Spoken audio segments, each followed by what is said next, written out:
Dr. Mary Ruwart, welcome to the Libertarian Solution. You're here with Nick Coons, Richard Sutton, and Jimmy Anuzo. Well, thank you. It's good to be here. It's good to listen to your show, actually. It's quite interesting. Oh, thank you. It is so much an honor to have you on the show right now. Jim asked me, because I'm such a big fan of yours and your writings and such, and Jim asked me before we were going on, are you nervous, Nick? I'm like, yeah, a little bit. Yeah, Nick was a little giddy, so.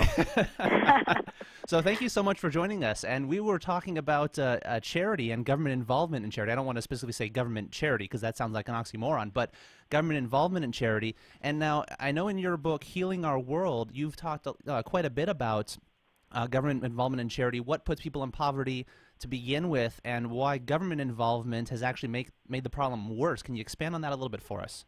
Sure. Well, you know, today, most poverty in our country is really created by government.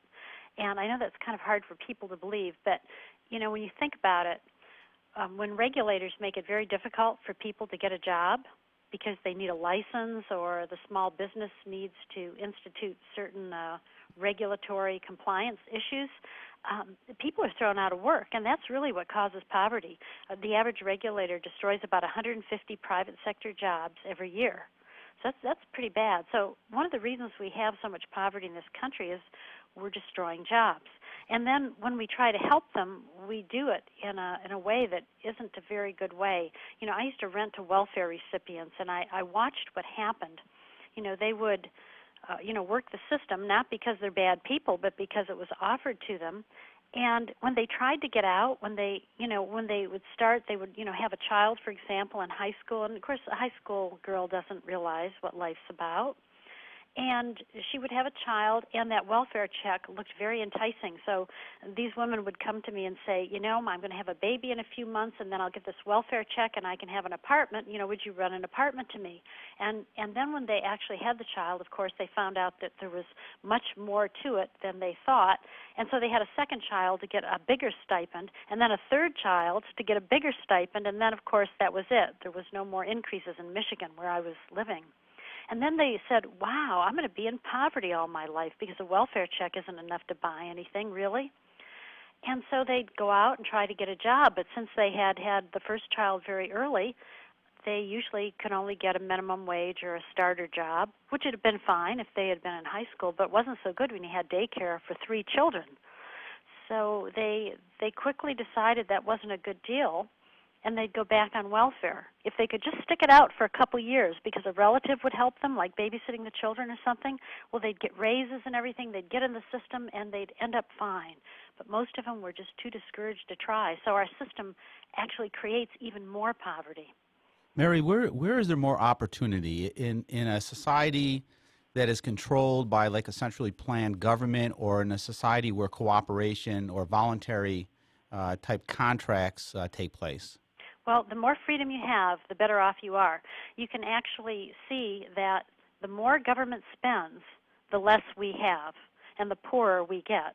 And this is true throughout the world. In fact, there was a study done of all the countries in the world. They measured how much of the productivity of the country that the government spent, and the more it spent, the poorer the people were. And that's because government isn't very efficient. We're actually pretty clever in how we spend our money relative to government, and you can see this just by looking at all the boondoggles and the bailouts and things of this nature that government does. So the thing to do is to have fewer regulations, fewer taxes, and relatively free trade, so that you can get all the inexpensive items from other countries. And when that happens, when countries have done that, they've gone from really impoverished nations into more prosperous ones. The Irish did this a little while back. Britain did it. New Zealand did it when they were getting bankrupt. And all of them have recovered, and it's wonderful to see. Now, one of the arguments that people for big government charity tend to make is that, as it is right now, it might not be that great, but at least there's something guaranteed there that people are going to have. If we went to a free market-based solution where where government was completely hands-off and people gave charitably on a voluntary basis, the argument is that, well, there might be people who slip through the cracks there, so it's not very good now, but at least there's something for everyone. What would be the response to something like that? Well, actually, in any system, there will be people slipping through the cracks. That's just life, unfortunately. Right. The question is, where are there more people? And there's actually more people today. For example, to get a welfare check, you have to have an address. So if you're homeless, you're automatically eliminated from the system, and you have to rely solely on private charity in most states. So, the people who really need the assistance most can't get it, which is very scary. I had a woman in my apartment complex who had a very sick child. He had a chronic disease.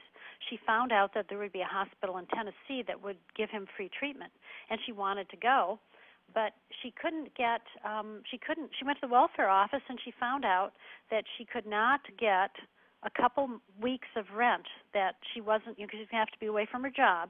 She couldn't get that couple weeks of rent from the welfare agency. The only thing she could do would be to, go on welfare completely. And so that's what she had to end up doing. And, of course, the taxpayers had to pay for that. And the thing is about government charity, it's not only wasteful in that respect, but about 75% of the tax dollars we put aside to help the poor actually go to the social workers. Yeah. In a private system, it's volunteers usually distributing the money and collecting the money. And so there's very little overhead, probably about 20%. So it's just the flip side of it. And so really what welfare is, or government charity, as we've been talking about it, it's really charity for the middle class social workers is what it is. Well, it's taking people's tax dollars and distilling it through a vast bureaucracy of grabbing hands. Yes, it is. And every time we pay taxes, we get about, on average, half of the service that we pay for. So it's a bad deal to start with, and the reason is just what you said, because at every step of the way, we have to pay a regulator, we have to pay the tax man, or we have to pay the congressperson to decide, how the money's going to be distributed. There's always someone else to pay.